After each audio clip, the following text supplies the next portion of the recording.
اس کا مطلب یہ ہے کہ یہاں ذکر پانے والا، یہاں تربیت پانے والا، یہاں محبت سے پانی پینے والا جب یہاں سے باہر جائے گا یا تو ناموز رسالت کی بات کرے گا یا ختم نبوت کی بات۔ حضرات گرامی، آپ کا یہ خوبصورت چمن گلشن انشاءاللہ قیامت تک اسی طرح یہاں بھی سجتا رہے گا، نہریہ شریف کے پہاڑوں میں بھی سجتا رہے گا، جہاں وہاں آپ کی قربانیاں اور آپ کی محبت اور اس کے قصے مشہور ہیں۔ انشاءاللہ وہ دن دور نہیں کہ یہاں کے یہ در و دیوار، یہ شجر و حجر آپ کے محبتوں کے نقوش کو اپنے دلوں میں محفوظ کر کے قیامت تک کے لیے ثبوت بنیں گے کہ یہاں کوئی مرد کلندر آیا تھا جس نے اپنی نگاہ سے اس سرزمین کو ذکر کے لیے بلند کیا تھا، پسند کیا تھا۔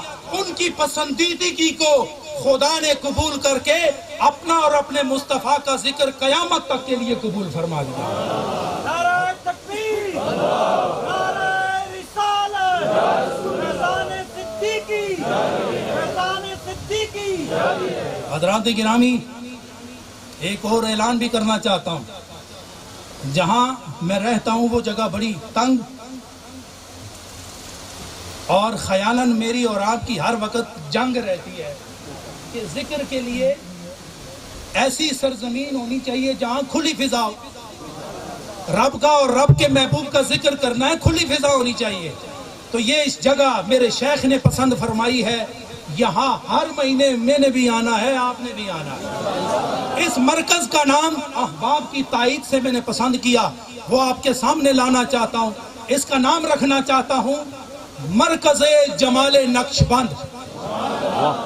کیا نام ہوا؟ مرکز، مزہ نہیں آیا آپ نے؟ میں جملہ بولوں گا، آپ نے اگلا لفظ بلند کرنا ہے۔ مرکز، مزہ نہیں آیا، مرکز، مرکز، سبحان اللہ۔ آپ کی تائید سے خدا اس کو تعمیر کروا دے گا۔ حضرات، یہاں بہت بڑی مسجد، کم از کم 3000 3500 نمازیوں کے لیے کم از کم 10 کنال زمین پر یہیں پر یہ آپ کے ساتھ جگہ کا انتخاب ہو چکا ہے۔ یہاں پر ایک مسجد نے تعمیر ہونا ہے، اس کا نام جامعہ مسجد حضور شیخ العالم حضرت پیر علاء الدین صدیقی ہوگا۔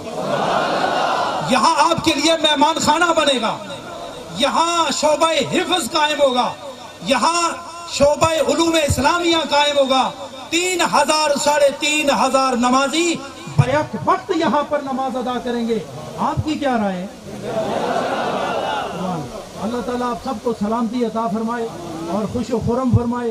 جناب جنرل وقار خان صاحب جو وائس چانسلر ہیں محی الدین اسلامی یونیورسٹی کے، انہوں نے جس محبت، جس لگن اور محنت شاقہ کے نتیجے میں ان کے زیر انتظام و انصرام کام کرنے والے، خواہ وہ یہاں ہیں میڈیکل کالج یا نہریہ شریف، یہ ان کا انتخاب میرے شیخ العالم نے کیا ہے اور وہ براہ راست ان کے دل پر اپنی محبت کی تجلی ڈال کر ان کی رہنمائی فرما رہے ہیں۔